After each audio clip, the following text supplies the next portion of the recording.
Let's assume his roommate was transitioning. I mean, who the fuck cares? What does that have to do with anything?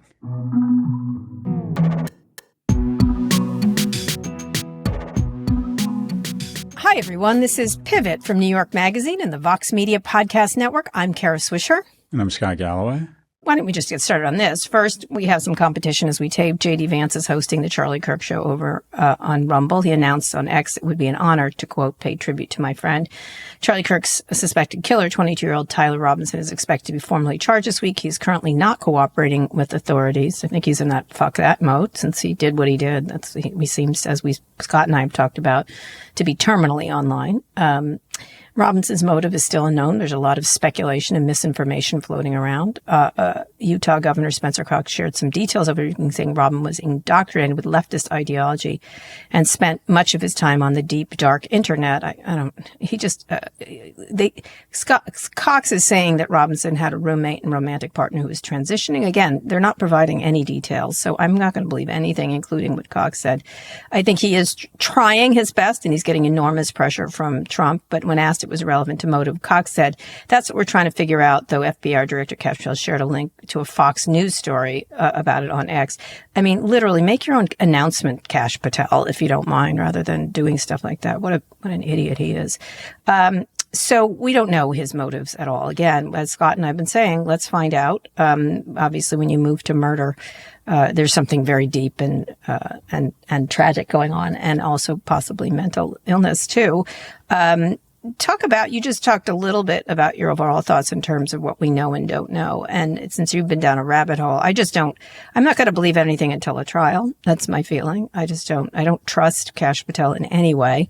I think people are grabbing bits and pieces for their own. You know, the bullet was trans. No, it wasn't. The shooter was trans. No, he wasn't. Oh, his roommate is trans. Well, I don't know. And so I'm going to go with and I don't even know it has anything to do with it. Like, that's the other thing is that's the really key part. So your thoughts? Well, it's clear what's happened here. Governor Cox made the mistake of acting like a leader and trying to take down the volume and not engage in the violence entrepreneurship that the president and some people on the left, but mostly people on the right, have engaged in to find an opportunity around violence to create advantage at the expense of potentially fomenting more violence. So let me go to the notion, let's assume his roommate was transitioning. Okay. So the fuck what? If he had been in a relationship with a white girl in a sorority at ASU, does that mean this is the Republicans' fault? I mean, who the fuck cares? What does that have to do with anything? Anything. I agree. His grandmother was like, "We're MAGA." I'm like, I don't care. That has nothing to do with it. So thank you, Grandma. And this all goes. What's so frustrating for me about this is look at the data and to try and figure out who the real culprit is, such that we can stop this or reduce the likelihood of it happening again. 98% of mass shooters are men, mostly young men.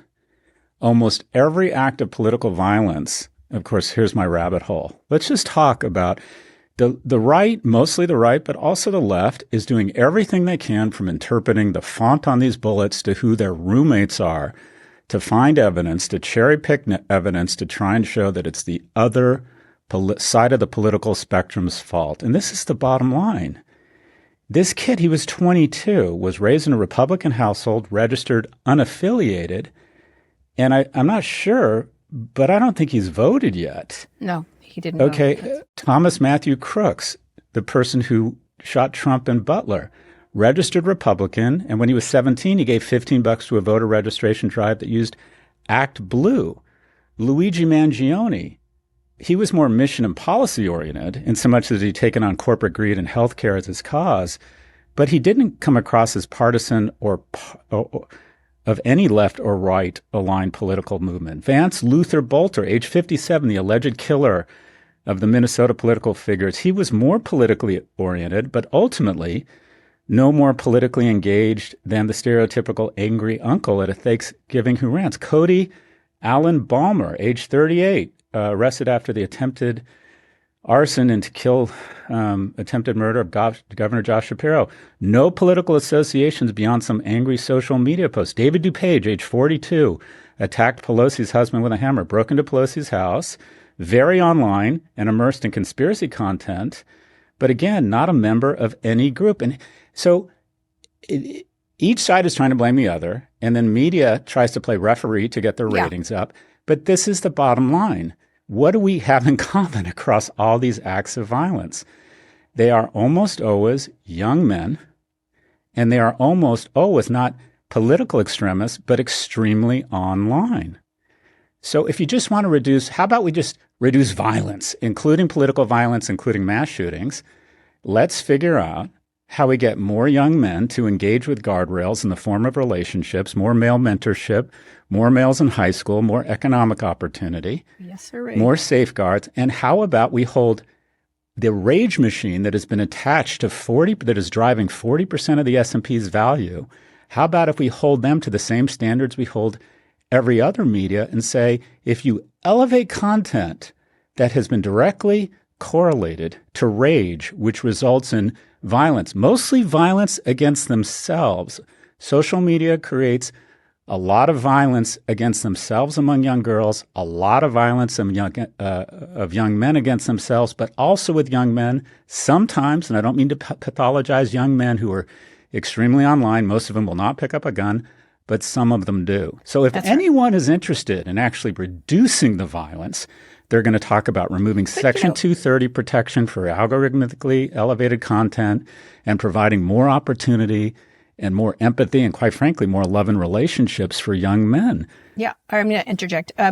I would say they don't want to do that. So groups do not. When they want to engage in this sort of sharks versus jets kind of situation that's going on. And it's like, I have to say, one thing, I picked up my mother's phone. She's somehow gotten on some Trump group things. Her texts were full of the most heinous efforts to get money. Charlie's a martyr. Charlie's this. You must fight the left who's trying to kill us. It was so upsetting to read her texts. I deleted every single one of them. I tried to block them all. It was and her email was worse. It was all these like efforts. And, it's fine. J.D. Vance can go on his show, but they're all doing it in order to raise money for themselves and to push their cause. This is just grotesque what they're doing. Like, same thing with Donald Trump Jr. Like, they're all trying to push.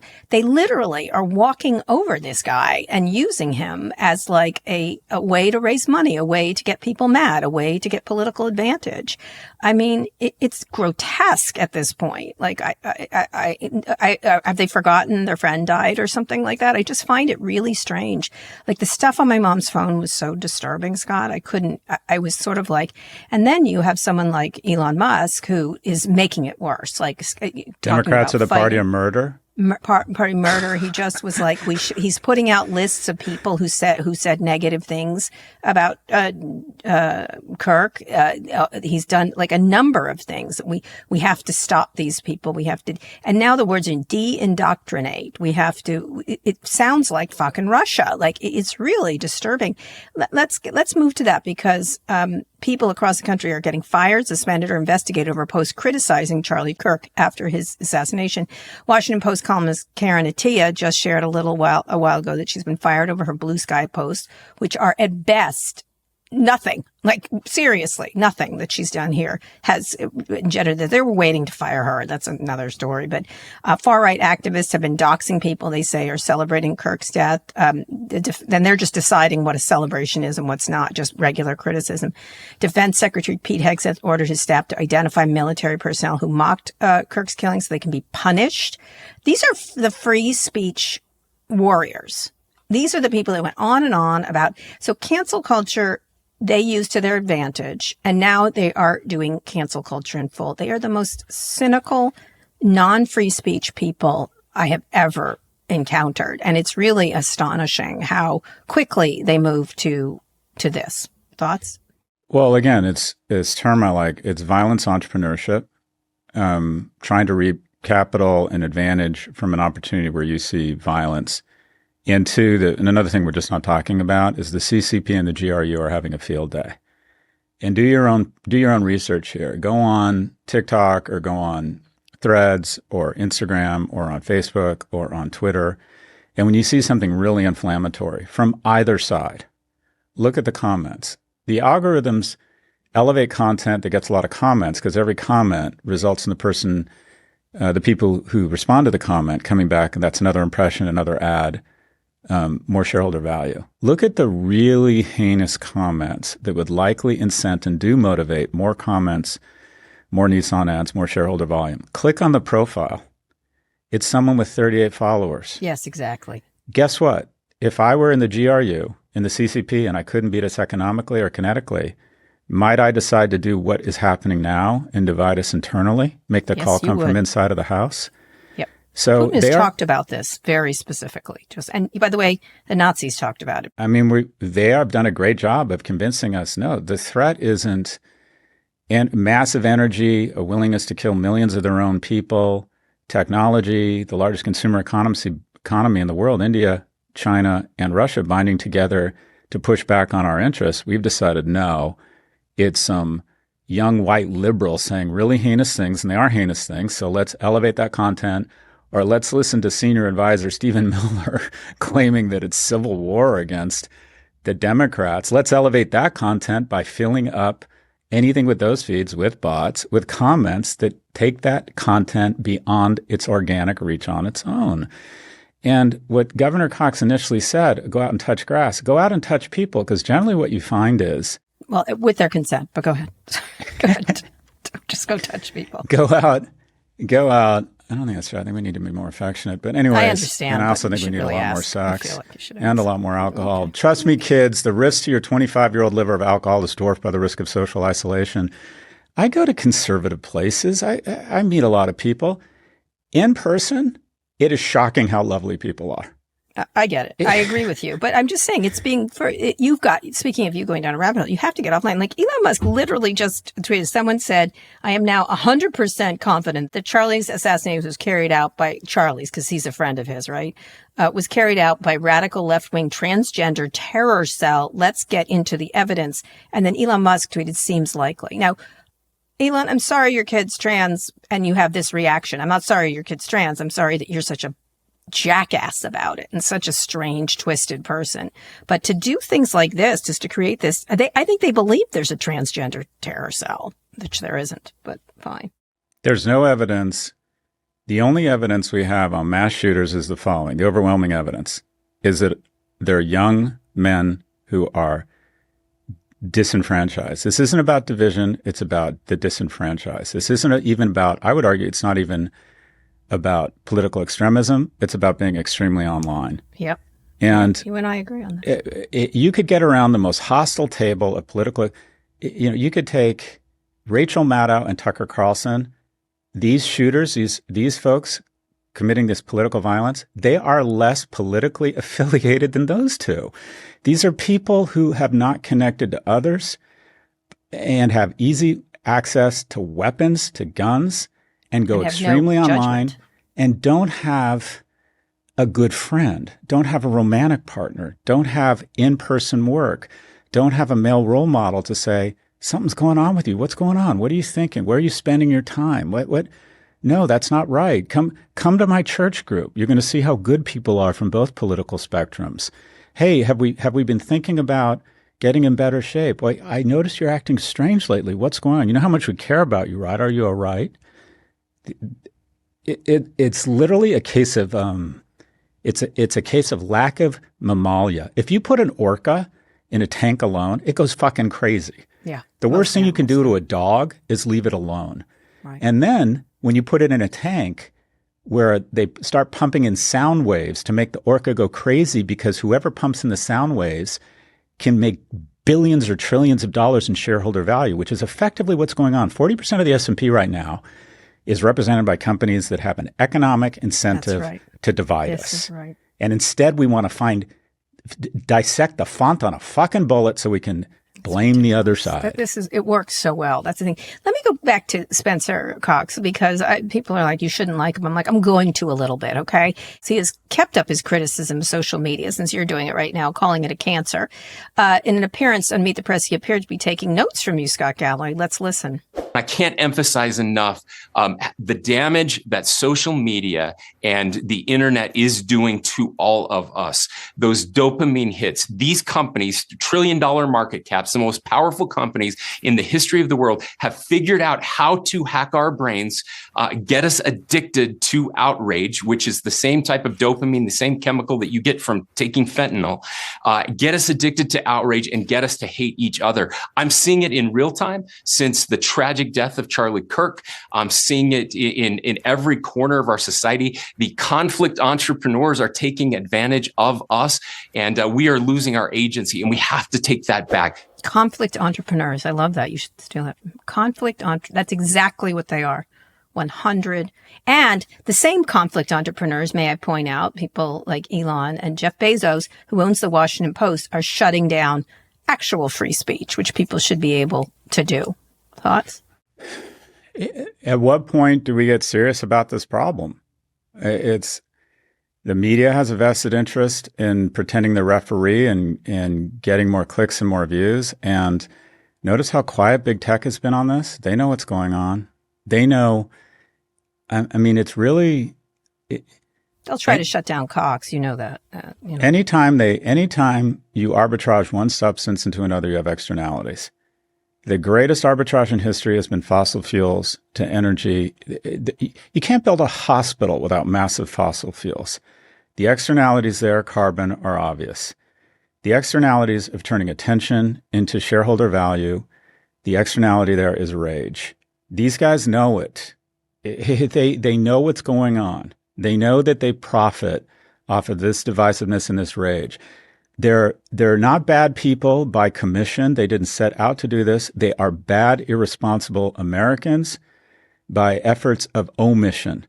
They are ignoring and obfuscating what is going on here. They know what's going on. And there are also the illusion of complexity has been weaponized here. There are common sense. People are bereft and throw up their arms and say, it's only going to get worse. Bullshit. There are absolutely common sense solutions here. No social media. Under the age of 16, no smartphones in schools. They have banned phones in, I think, about 19 states. And that's with a lot of teachers telling me that kids can't wait to get to their phones, even when they ban them, right? That's even a problem. That's okay, but at least they're not. Agreed. I don't think my kids are capable of any longer sitting through a 2-hour movie because of the way their brains have been rewired. And again, it's political. I don't care. In the next 6 hours, there's going to be more gun deaths in America than there will be in the UK over the next 12 months.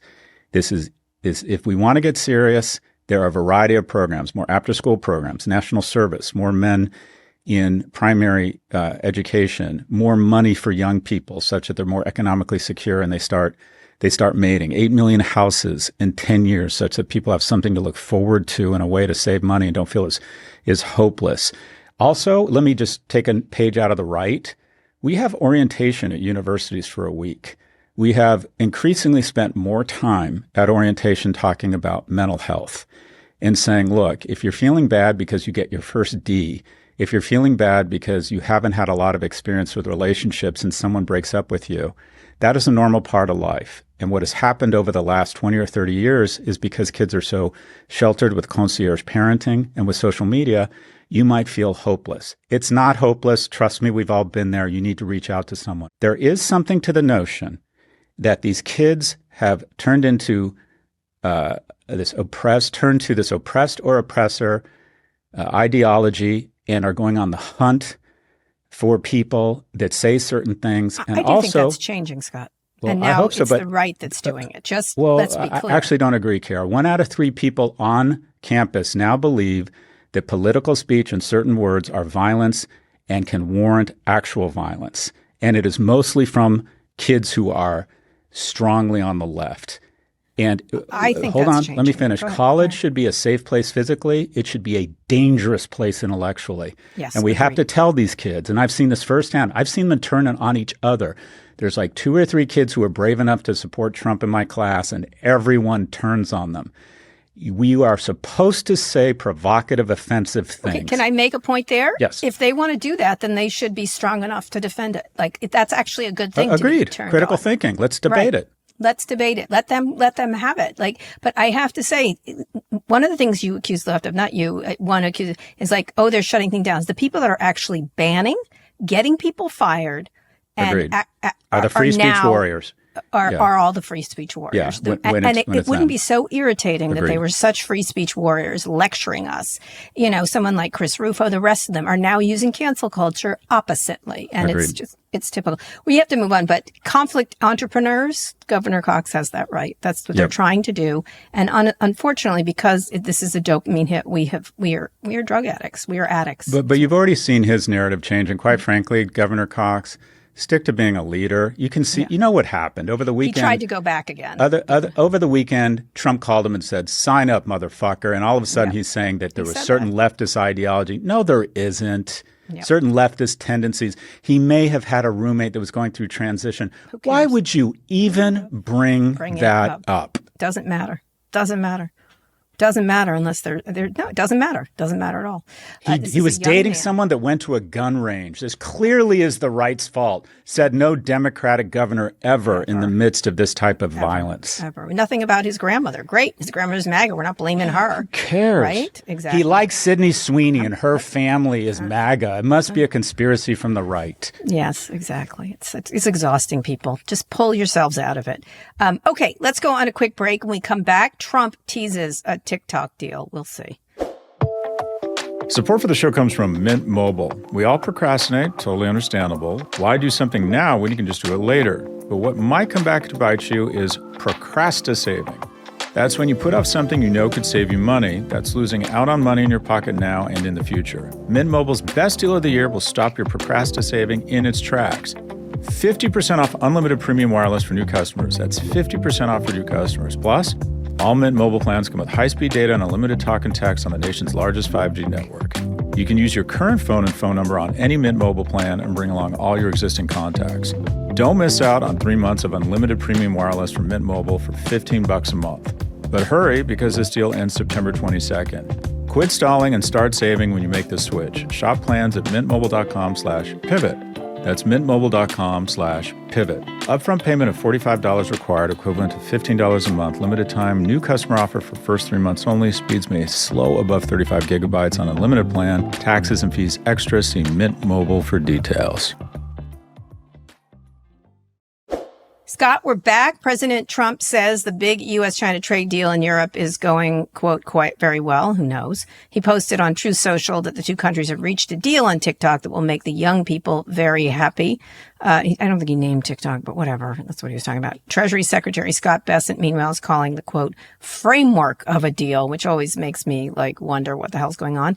Parent company ByteDance is supposed to sell U.S. assets or face a nationwide ban by Wednesday, the 17th, which is just a few days.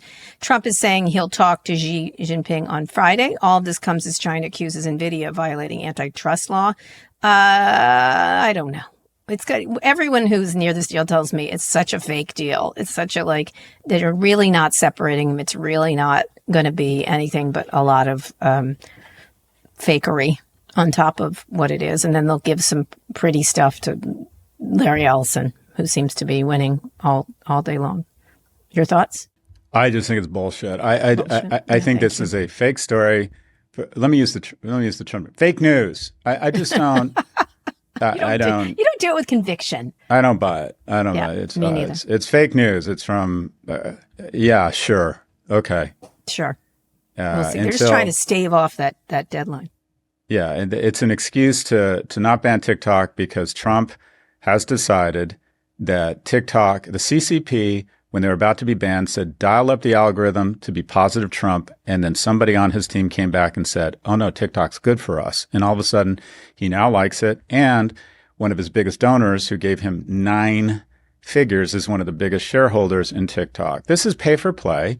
and he thinks it's good for him. So he didn't like it until he liked it. And also, this represents a breakdown in government because this was a law passed by both houses, signed into law, and we've decided just not to do it. Yeah, it's ridiculous. By the way, Scott Bessent is starting to really irritate me on so many levels. He's like such a suck up and such a he's punching people. I don't like that much either. I don't care if it's Elon he's punching. I don't like him punching anybody. Well, I thought violence was never the answer, Kara. That's correct. I know. I just find it so ugh.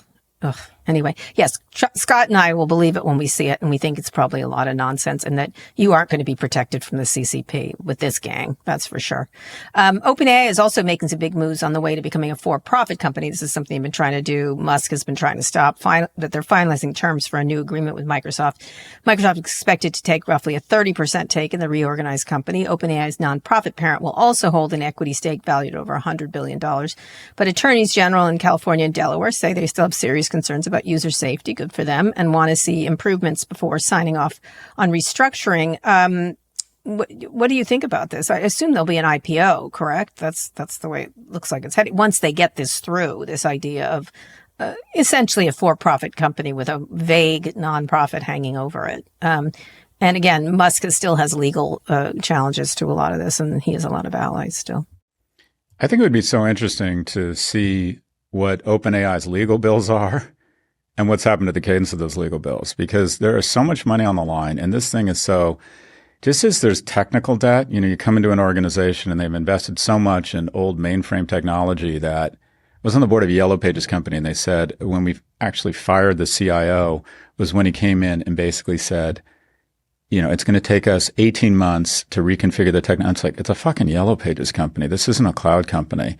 And he kept going on about technical debt. So the term technical debt means pre-existing investments make it just really difficult to sort of untangle everything and expensive. I would love to know what the legal debt is at OpenAI. And that is, this company has such an unusual corporate structure that they are trying to unwind. Yes. And how much they've invested in legal work. I would love to know how much they're using AI.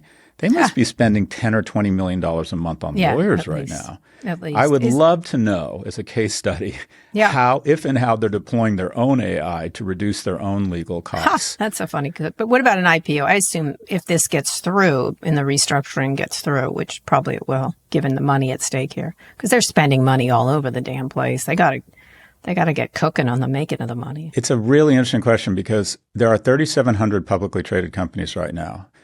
That is down by 50% since 1997. It's down 17% just since COVID, because every time there's an acquisition or a bankruptcy or a take private, it's like in China now, there are more people dying than there are being people born.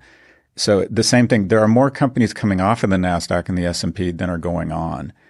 And we'll talk more about this. Some of it say it's regulation, but more than anything, a company like OpenAI, I think OpenAI just did a secondary where they gave every employee like a $1.6 million bonus. They can raise capital, they can acquire companies, and they don't have the regulatory burden of being public. So unfortunately, unlike in 2003 when Google goes public at effectively what was $2 a share and gives retail investors the chance to 100x their money, there's so much money in the private markets that effectively, as long as the company is still jamming, its current investors and private market investors and institutions, which tend to be wealthier Americans, say, no, we want to hold on to all that juice ourselves.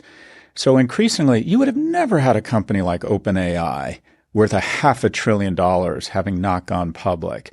So what does that mean? It means the retail investor no longer has access to these great growth companies, and these guys have less incentive to go public. And typically when they do go public, it's the following. All right, the smart guys who really know our company have decided there's not much upside left here. We gotta find a group of people who will turn this into a meme stock. Mm-hmm. Oh, I know, public market investors. Right, just like what's happening with Tesla. So all of the juice, the juice has been squeezed by the time these guys go public. Now, does that mean there's still not opportunity in the public markets? No, there probably still is, but you would have never. It used to be it took a company 7 years to go public. Now it's 14. The really good companies are staying private because they can get everything they need in the private markets now. Yeah. So we'll see. This is the seventh most valuable company in the world, I think, know. right now. It's not public. It's crazy.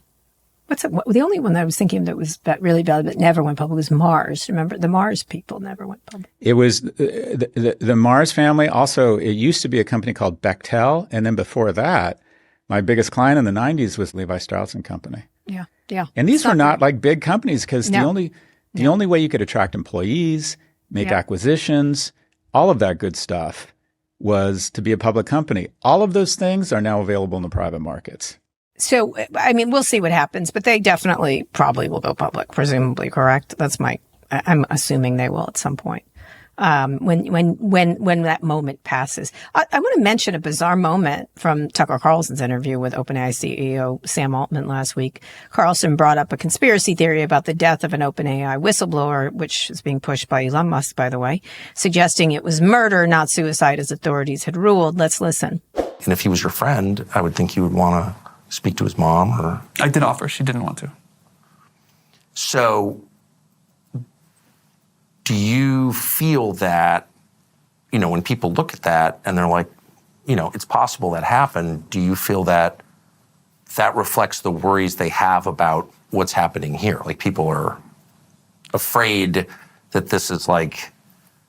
I haven't done too many interviews where I've been accused of like... Oh, I'm not accusing you at all. I'm just saying his mother says that. I don't think a fair read of the evidence suggests suicide at all. I just don't see that at all. Well, now, thank you, Inspector fucking Clouseau. What are you talking about? This was the craziest thing.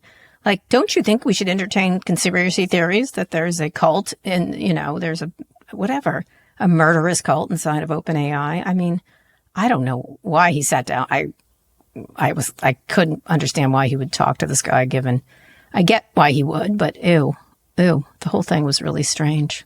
Tucker Carlson's gotten really strange. This is like everything else. First off, Tucker Carlson now appears to be a fully credentialed psychiatrist around self-harm.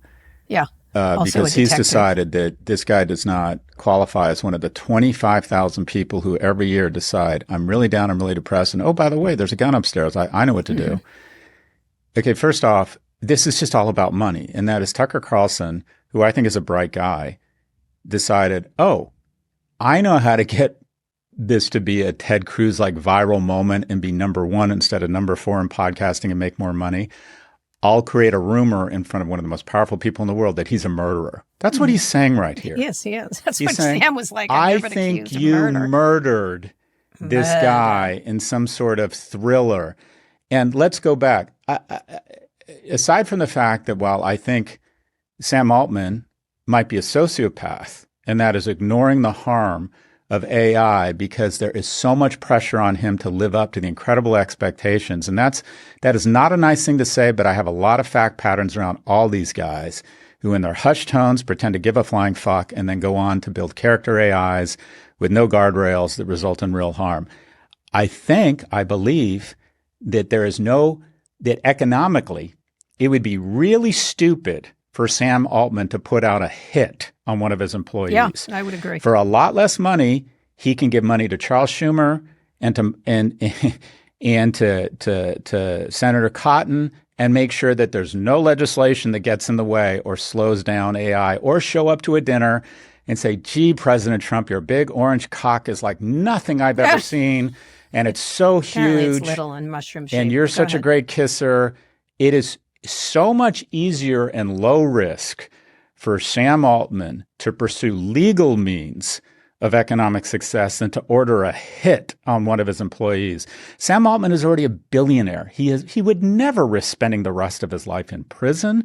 He would never risk the economic implosion of putting a hit out on his own employees. And Tucker Carlson, in my opinion, no one should go on that show if they're going to be falsely accused of being a murderer for clicks. Agreed.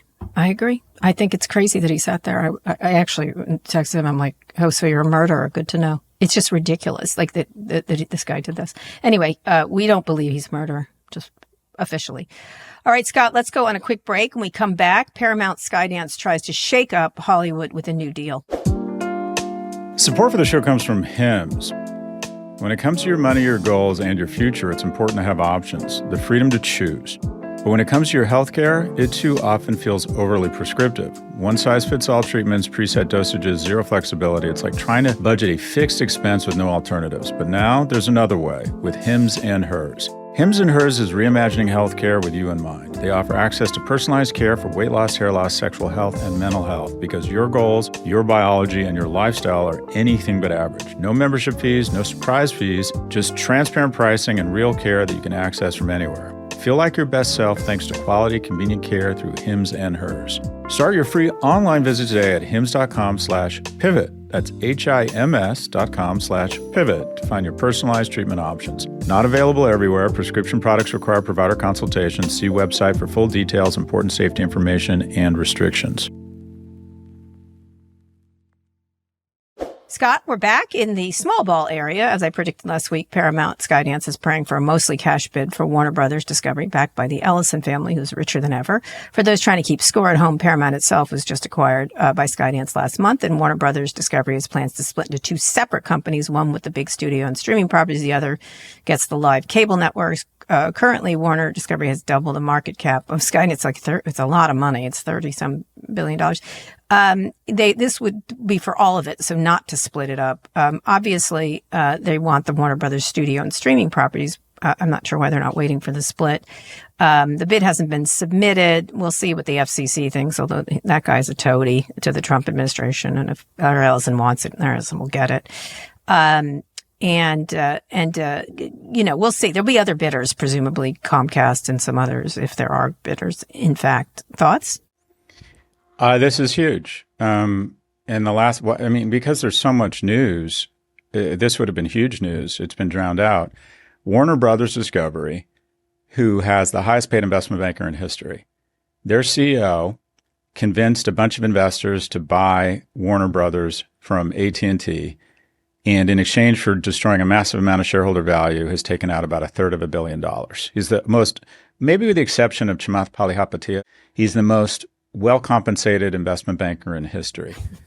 Now, what you have here is in the last 5 days, the stock is up 55%. It's had its best week in history. Why?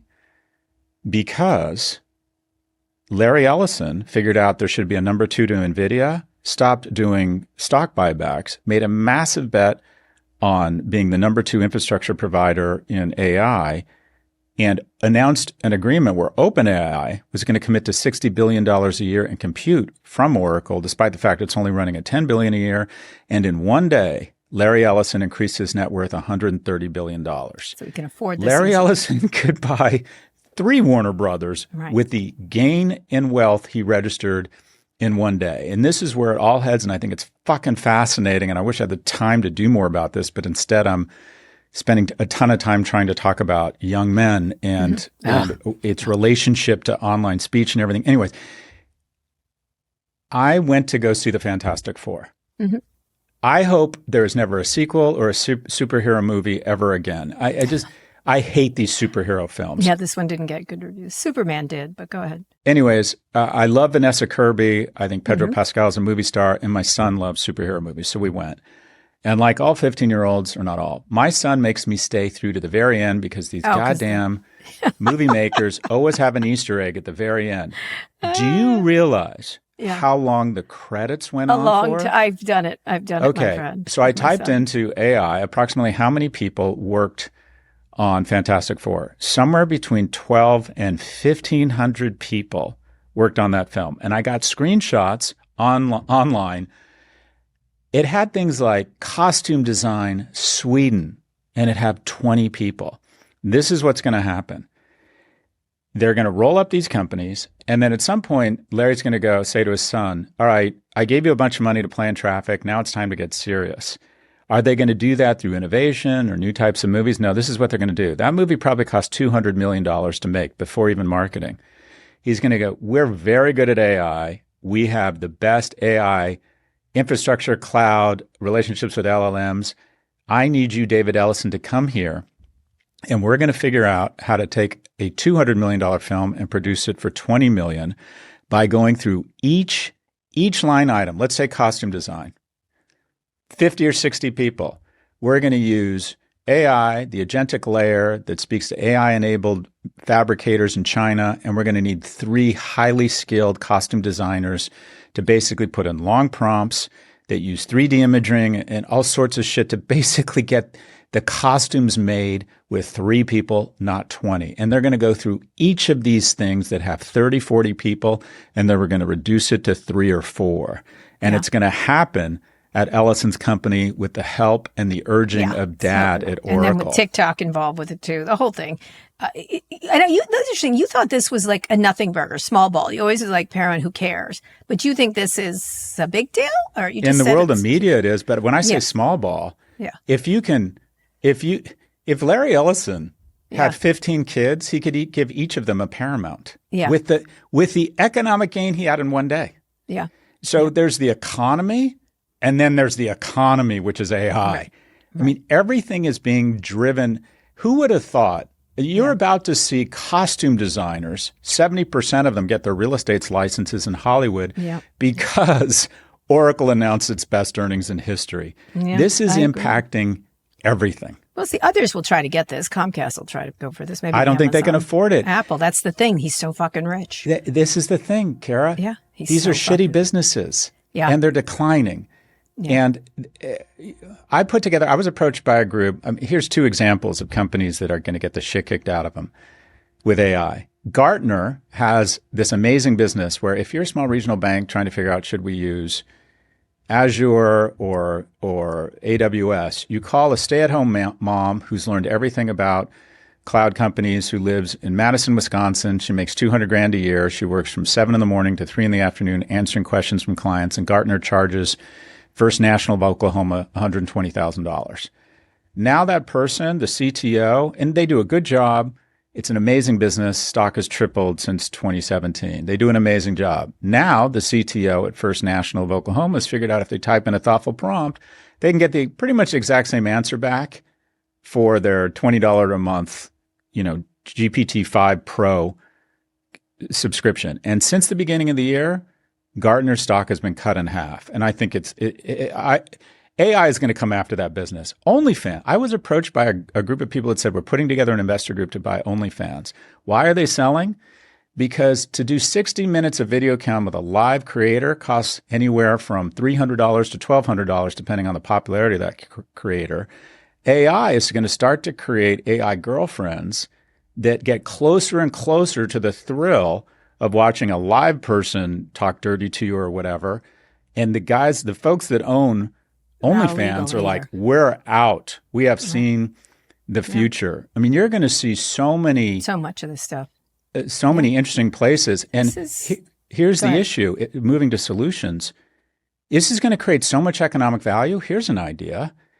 Any company that does over $1 billion in profits, we have a progressive tax structure of say 40%, and we figure out really thoughtful retraining and apprentice programs that people can sign up for and say, I see the writing on the wall. I've always wanted to be, who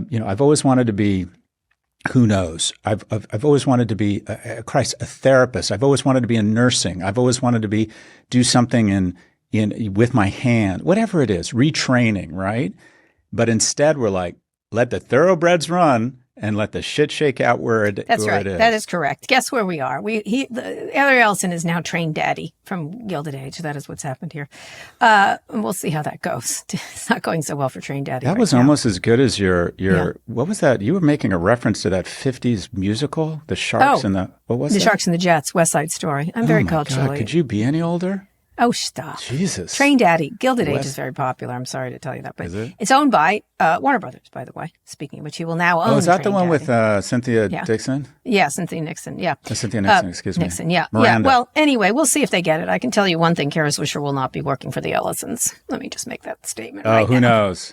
No, I will not be. I don't work for Rupert Murdoch. I'm not. Let me just say, I'm here for it if there's enough money. Yeah. No. Wrong. You can do it. I'm not. Kara doesn't need to. Daddy's a whore. He's an expensive whore, but Daddy's a whore. This is why they don't pay enough. Honestly, I don't make as much money from that stuff as I do in other things. Anyway, one more corporate shakeup very quickly. Trump is now suggesting that U.S. public companies should no longer report earnings quarterly, but every 6 months.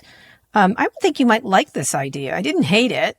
But maybe not. No, shareholders should know what's happening at companies, although then people focus on the short term. Your thoughts very quickly. The reality is that, there's a fine line here. One, there's too much administrative and very costly burden on public companies. It costs $2 or $3 million at least a year just to be public. More than that, CEOs, CFOs, IR professionals spend 2 weeks of their life every 12 weeks managing the earnings call and trying to figure out the right words and legal liability and the fallout from the markets.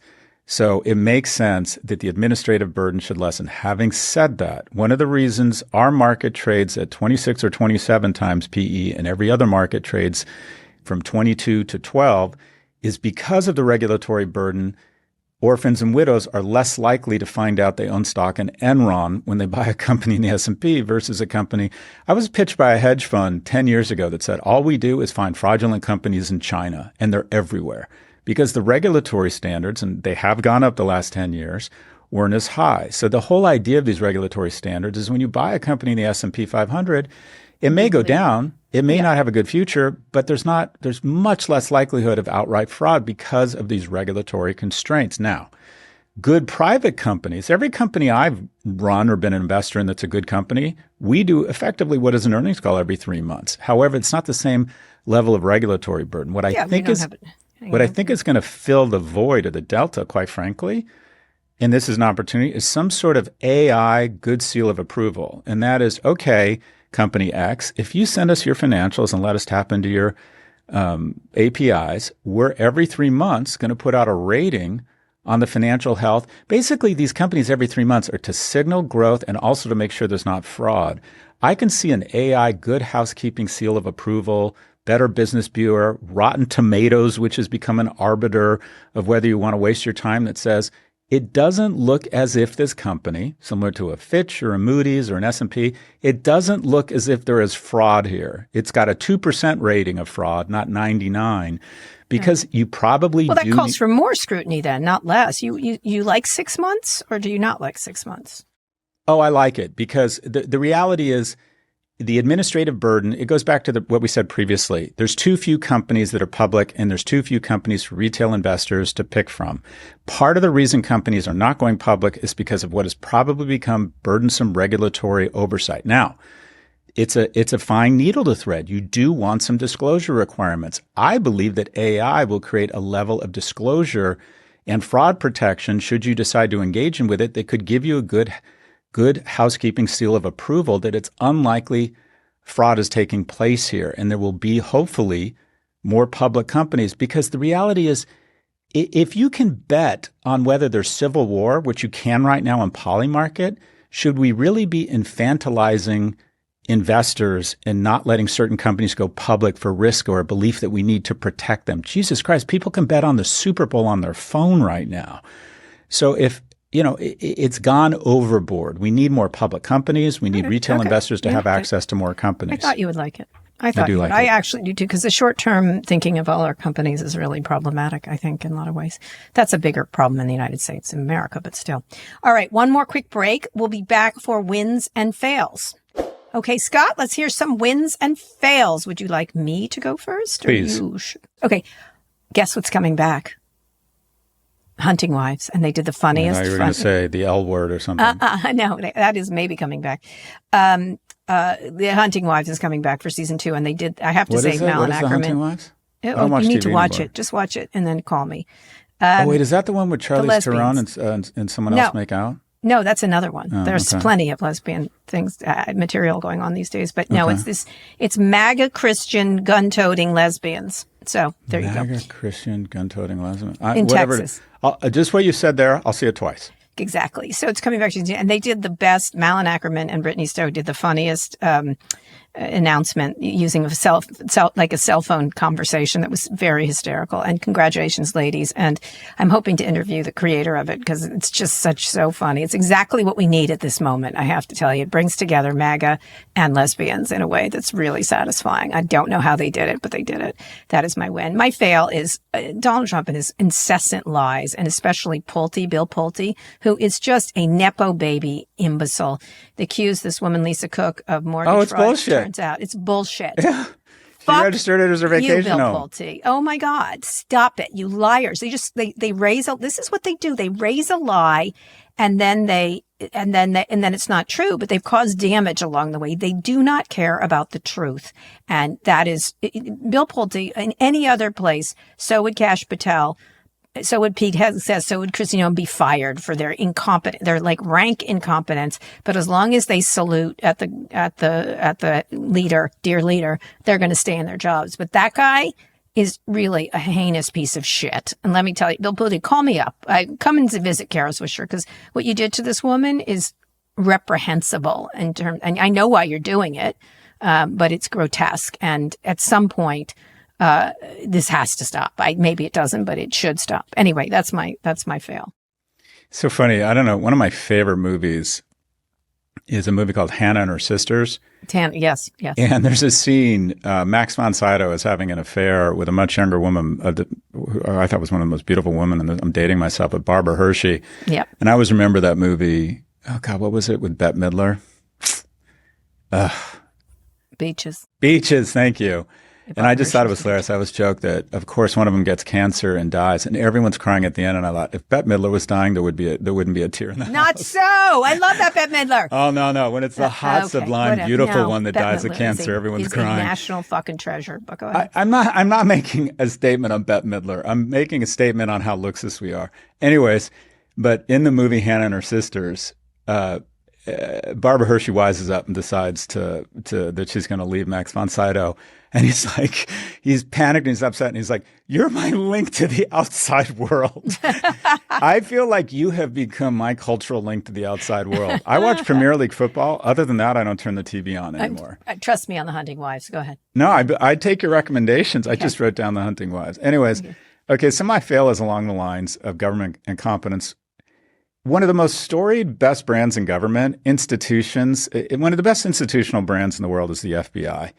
I've known some people who work at the FBI, and universally, they're these low-key people who literally reek of competence and humility. They are the last people to go on social media and start saying, "I have a suspect in custody," and then have to go back and say, "Oops." Idiot. The FBI typically doesn't speak. They speak with arrests, indictments, and prosecutions. That is how they communicate. And with a workforce of incredibly talented people who could make a lot more money elsewhere but decide they want to serve their country, and what is the elite of our law enforcement, until fucking Kash Patel, who is – there are so many reports inside of the FBI about what a bumbling idiot this guy is, really announcing they have a suspect before it's confirmed and having to walk that back. And firing competent people because they're a woman or person of color. Go ahead. And then the ultimate contradiction of the speak softly but carry a big fucking stick that is the FBI is he goes on national TV and says, on a press release, and says, "And my friend Charlie, rest now, my friend." He said, "Rest now. We have the watch. I will see you in Valhalla." Dude. What? If this is your friend, you should recuse yourself from the investigation. That's as right. every FBI Correct. director would have done. Yep. And this is not, people have the right to own their grief and miss their friend. I get that, brother. Good for you. And I think it's important that men say how much they're going to miss their friends. That's not what the head of the FBI does. That is the last thing. He's a podcaster. That is so opposite. A children's book author. That is so opposite of the FBI brand. It's this, have you no sense of the history of the FBI? No. This guy makes J. Edgar Hoover look. They are just great. Quietly very good at what they do, tracking down bad guys. They don't go on social media. Anyway, the continued incompetence and erosion of some of the best institutional brands in history, run by people who are more there for personal satisfaction than operational excellence, as evidenced by RFK Jr. and now Kash Patel, who has no business running one of the finest institutions, one of the best brands in the world. My win is New Mexico announced that they're going to basically have universal child care, and distinct of the morality of it. I'm not going to go to mothering is the hardest job in the world. I've never bought that. Fine. Okay. It's a difficult job. Most people are pretty decent at it. I've never bought this notion it's the toughest job in the world. Let's just look at the economics of it. When you give people universal childcare, it stimulates labor force participation, particularly among mothers who, by the way, are increasingly more educated and in higher demand for information economy like jobs. It reduces poverty and income inequality, right? Because childcare costs can push working families into poverty or force them to no longer work. It boosts disposable income and consumer spending because typically the person going to work, when you have the scale of universal childcare such that it costs less for good care, then they have this positive arbitrage where they have more money. Because when you send a highly qualified woman into the workplace, she makes more money than the cost of good childcare at scale when you get universal childcare. It strengthens the childcare sector as employers pay better, facilities improve, it creates jobs. It improves future economic outcomes via better early childhood development, which means less remedial education, higher earnings, etc. The return on investment, studies show, distinct of the morality and all this stuff about the toughest job in the world. And it is the toughest job in the world. I'm going to keep my mouth shut. It's one of them. Go ahead. Well, okay, but the majority Literally, both my kids were sick separate weeks, and Amanda and I are about to fall over dead. But go ahead. I get it, but 90% of parents manage, in my opinion, to do a pretty good job. Yes. This is a different conversation for a different day. Yes. But if you look there was a study at the Wharton School at Penn, and it found that childcare expansion and universal childcare increases GDP by 0.1% relative to even if you were to deficit finance it. Even if you were to borrow money to pay for universal childcare, you get a positive return on that investment. We are the only G7 nation that doesn't offer. So I don't want to make a far left argument around how difficult it is and mothering and mothers need help. All I'm saying is, okay, let's go for the money. Let's create economic growth, more shareholder value, more household income, more Netflix, more trips to Disneyland, more money to take care of our parents. What is a way to get there? How do we get a positive return on investment from the government? Universal childcare. More money. I like your argument. I like more money. High standards. Ensure that you're getting your money's worth. Every other democratic nation does it too, by the way. And it pays off. So my fail is Kash Patel undermining one of the great brands in institutional history, the FBI, and my win is this new universal child care program being implemented in New Mexico, which creates economic benefits and economic growth. Let me say, a woman governor there. Men can do this too, by the way. It doesn't matter. Do you hear the stress in my voice? I sound like I'm ranting. No, you are ranting. That's okay. You know what? It's been a hard week. We want to hear from you. Send us your questions about business, tech, or whatever's on your mind. Go to nymag.com/pivot to submit a question for the show or call 855-51-PIVOT. Elsewhere in the Kara and Scott universe, I recently spoke with Cristobal Valenzuela, the co-founder and CEO of Runway AI. We talked about how Hollywood is using AI and why it's not necessarily a job killer. I didn't agree with this, but let's listen to him. Technology will change jobs all the time. Look at the history of film is the history of technology. It has changed many times before through many of the decades we've seen. And it wasn't really about the jobs as much as the people doing the jobs. And so if you're hiring people, if you're a guild member, if you're in a union, help your people understand how to use these tools, train them, get them on board with the latest, understand how they can upskill what they already know. I think it changes a little bit the perspective, and I think that's been my position so far. I think it's allows us to work alongside them in much more productive ways.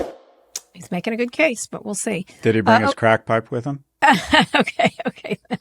That's the show. Well, he's selling anyway. Okay, that's the show. Thanks for listening to Pivot, and be sure to like and subscribe to our YouTube channel. We'll be back on Friday. Scott, read us out. Today's show was produced by Lara Naaman, Zoë Marcus, Taylor Griffin, and Corinne Ruff. Ernie Invertot engineered this episode. Jim Mackil edited the video. Thanks also to Drew Burrows, Mia Severial, Dan Shalon, and Kate Gallagher. Nishat Kurwa is Vox Media's executive producer of podcast. Make sure to follow Pivot on your favorite podcast platform. Thank you for listening to Pivot from New York Magazine and Vox Media. You can subscribe to the magazine at nymag.com/pod. We'll be back later this week for another breakdown of all things tech and business. How do we grow our economy? Simple. Universal childcare.